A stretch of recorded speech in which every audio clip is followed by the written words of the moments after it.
আশঙ্কা। তবে বাস্তবতা ভিন্ন। সরাসরি যুদ্ধ নয়, বরং বড় শক্তির বার্তা। নিজেদের পরমাণু প্রকল্প নিয়ে যুক্তরাষ্ট্রের প্রতিনিধিদের সঙ্গে চলমান আলোচনার মধ্যে হরমুজ প্রণালীতে বড় ধরনের সামরিক মহড়া শুরু করেছে ইরানের অভিজাত বাহিনী Islamic revolutionary guard corps IRGC. এবার পরমাণু চুক্তি করতে ইরানকে 10 দিনের সময় বেঁধে দিলেন যুক্তরাষ্ট্রের প্রেসিডেন্ট ডোনাল্ড ট্রাম্প।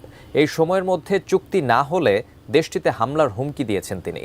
পাল্টা হামলার হুঁশিয়ারি দিয়েছে ইরানও। ইরানকে ম্যাপ থেকে মুছে ফেলার স্বপ্ন নিয়ে আসা যুক্তরাষ্ট্রের বিশাল রণতরী ইউএসএস আব্রাহাম লিঙ্কনকে ধাওয়া করতে এবার আরব সাগরের বুকে হানা দিয়েছে চীনের দানবীয় যুদ্ধজাহাজ type 055 Renhai class super destroyer.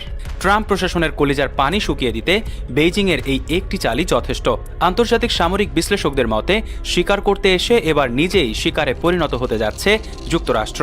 মধ্যপ্রাচ্যে যখন ইরানকে ঘিরে মার্কিন সামরিক হামলার আশঙ্কা বাড়ছে, ঠিক সেই সময় তেহরানের পাশে শক্ত অবস্থান নিয়ে সামনে এলো চীন। জেনেভায় জাতিসংঘ মানবাধিকার পরিষদের বিশেষ অধিবেশনে স্পষ্ট ভাষায় চীন জানিয়ে দিয়েছে, ইরান বিষয়ে কোনো ধরনের বাইরের হস্তক্ষেপ তারা মেনে নেবে না। জাতিসংঘে চীনের স্থায়ী প্রতিনিধি জিয়া গাইড বলেন, ইরানের অভ্যন্তরীণ বিষয় নির্ধারণের অধিকার একান্তই ইরানি জনগণের। 2026 সালে ফেব্রুয়ারিতে বিশ্ব এখন একটা অদ্ভুত সংকটের মুখে। আমেরিকা দুটো বিশাল ক্যারিয়ার ইরানে পাঠিয়েছে। ট্রাম্প 10 থেকে 15 দিনের আলটিমেটাম দিয়েছেন, আর ইরান বলছে তারা আলোচনার জন্য প্রস্তুত, যুদ্ধের জন্য। কিন্তু প্রশ্নটা হলো কেন? প্রথমে বুঝতে হবে ইরান কিভাবে এতটা গুরুত্বপূর্ণ হয়ে উঠল। মধ্যপ্রাচ্যের আকাশে আবারও যুদ্ধের গন্ধ। এবার সরাসরি আমেরিকা ও ইসরায়েলকে চ্যালেঞ্জ ছুড়ে দিল হিজবুল্লাহ নেতৃত্ব। লেবানন থেকে দেওয়া এক ভাষণে ইরানকে সম্ভাব্য যুদ্ধে বিজয়ী শক্তি হিসেবে তুলে ধরলেন হিজবুল্লাহর মহাসচিব শেখ নাঈম কাশেম। সংবাদ মাধ্যম মেহের নিউজের বরাতে জানা যায়, সম্প্রতি এক ধর্মীয় অনুষ্ঠানের মঞ্চই হয়ে উঠল ভূরাজনৈতিক বার্তার প্ল্যাটফর্ম। সংঘাত এলে ইরান জিতবে, এই এক বাক্যই বাড়ল আঞ্চলিক উত্তেজনার উত্তাপ। ভেনিজুয়েলায় হামলার আগে যুক্তরাষ্ট্র যেসব কৌশল অবলম্বন করেছিল, ইরানের সম্ভাব্য হামলার আগে একই কৌশল মার্কিন প্রশাসনের। মধ্যপ্রাচ্যে বিশাল নৌবহরের পর আরও যুদ্ধবিমান, সেনা ও যুদ্ধাস্ত্র মোতায়েন করছে যুক্তরাষ্ট্র। রবিবার ইসরায়েলি সংবাদ মাধ্যমের দেয়া তথ্য মতে ইরানে যে কোনো সময় বড় ধরনের হামলা চালাবে যুক্তরাষ্ট্র। তাই মধ্যপ্রাচ্যে মার্কিন ঘাঁটিতে তেহরানের হামলা ঠেকাতে শেষ ধাপে প্রস্তুতি নিচ্ছে ট্রাম্প প্রশাসন। তবে তেহরানও ডোনাল্ড ট্রাম্পের সম্পর্কে স্পষ্ট ধারণা রাখে। যুদ্ধের প্রস্তুতির কথা জানিয়েছে ইরানও। হামলার জবাবে হামলা ছাড়া কিছুই ভাবছে না আয়াতুল্লাহ আলী খামেনির দেশ। উত্তেজনার নতুন কেন্দ্র হয়ে উঠেছে আরব সাগর। মার্কিন রণতরীর দাপাদাপির পাশাপাশি ইরানি ড্রোনের গুঞ্জন। উত্তাল সমুদ্রের ঢেউয়েই বাজছে যুদ্ধের দামামা। পেন্ডুলামে দুলছে যুদ্ধের শঙ্কা। এবার আরব সাগরে মার্কিন নৌবহরের কাছে একটি ইরানি ড্রোন ভূপাতিত করার দাবি করেছে যুক্তরাষ্ট্র।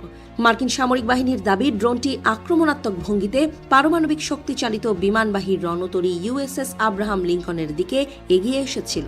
পরিস্থিতিকে তাৎক্ষণিক হুমকি হিসেবে বিবেচনা করে ড্রোনটিকে গুলি করে ভূপাতিত করা হয়। কি হতে যাচ্ছে মধ্যপ্রাচ্যে? ইরান কি বড় ধরনের হামলার মুখে, নাকি এটি শুধু শক্তি প্রদর্শনের আরেকটি অধ্যায়?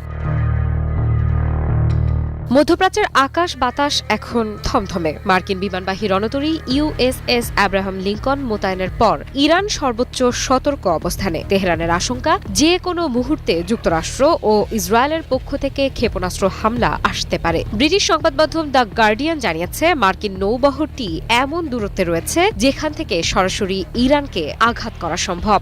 মধ্যপ্রাচ্যে যুদ্ধের ডামাডোল। ইরান কেন হঠাৎ ক্ষেপণাস্ত্র ও ড্রোন নামাচ্ছে রাস্তায়? মধ্যপ্রাচ্যে আবার যুদ্ধের গন্ধ। যুক্তরাষ্ট্রের যুদ্ধজাহাজ ইরানের দিকে এগোচ্ছে, আর ঠিক সেই সময় ইরান শুরু করেছে রাতের অন্ধকারে ক্ষেপণাস্ত্র, ড্রোন ও লঞ্চার সরানোর কাজ। এই দৃশ্য শুধু ইরানের ভেতরে নয়, সারা বিশ্বেই আতঙ্ক ছড়িয়েছে। প্রশ্ন একটাই, ইরান কি যুদ্ধের জন্য প্রস্তুত হচ্ছে, নাকি এটি কেবল ভয় দেখানোর কৌশল? ইসরায়েল ও আমেরিকার সঙ্গে যুদ্ধের পর আরও বিধ্বংসী রূপে মাথা উঁচু করে দাঁড়াচ্ছে ইরান। শত্রুপক্ষের হামলায় ক্ষতিগ্রস্ত মিসাইল কারখানাগুলো ইতোমধ্যে মেরামত করে ফেলেছে তারা। এমনকি ইসরায়েল ও আমেরিকার পরবর্তী হুমকি মোকাবেলায় প্রতিরক্ষা খাত ঢেলে সাজাতে শুরু করেছে তেহরান। বিশেষ করে যে মিসাইল দিয়ে ইসরায়েল ও আমেরিকাকে শায়েস্তা করেছিল, সেই মিসাইলের ভান্ডার আরও সমৃদ্ধ করছে আয়াতুল্লাহ আলী খামেনির দেশ। মিসাইলগুলোকে আরও উন্নত ও নির্ভুল করে আপগ্রেড করা হচ্ছে। বিশ্ব কি আজ রাতে প্রবেশ করতে যাচ্ছে তৃতীয় বিশ্বযুদ্ধের ভয়াবহ অধ্যায়ে? মধ্যপ্রাচ্যের আকাশ এখন মৃত্যুপুর। একের পর এক যাত্রীবাহী বিমান মাঝপথ থেকে ফিরে যাচ্ছে, কারণ পাইলটরা রাডারে দেখতে পাচ্ছেন সামনে অপেক্ষা করছে এক জীবন্ত নরক।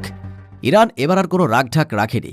তারা হরমুজ প্রণালীর দিকে ভাসিয়ে দিয়েছে তাদের ঘাতক ফতেহ ও গাদির সাবমেরিন, যা যে কোনো মুহূর্তে সাগরের তলদেশ থেকে প্রলয়ঙ্কারী আঘাত হানতে প্রস্তুত। সবচেয়ে ভয়ঙ্কর খবর হলো তেহরান প্রকাশ্যে এনেছে তাদের প্রথম আন্তঃমহাদেশীয় ব্যালিস্টিক মিসাইল বা ICBM। ইরানের হাতে সময় আছে মাত্র 10 থেকে 15 দিন, হয় সমঝোতা নয়তো ধ্বংস। মার্কিন প্রেসিডেন্টের এমন আলটিমেটামে কাঁপছে মধ্যপ্রাচ্য। অন্যদিকে তেহরান বলছে প্রস্তুত আছে তারাও। পরিস্থিতি বলছে হুঁশিয়ারি পাল্টা হুঁশিয়ারির এই খেলা বদলে যেতে পারে যে কোনো সময়। ন্যাটোর যুদ্ধবিমান দিয়েই কি ইরানের বিরুদ্ধে হামলা চালাতে যাচ্ছে যুক্তরাষ্ট্র? হঠাৎ নরওয়ের সামরিক মহড়া থেকে নিজেদের যুদ্ধবিমান প্রত্যাহার কেন করল মার্কিন প্রশাসন? তবে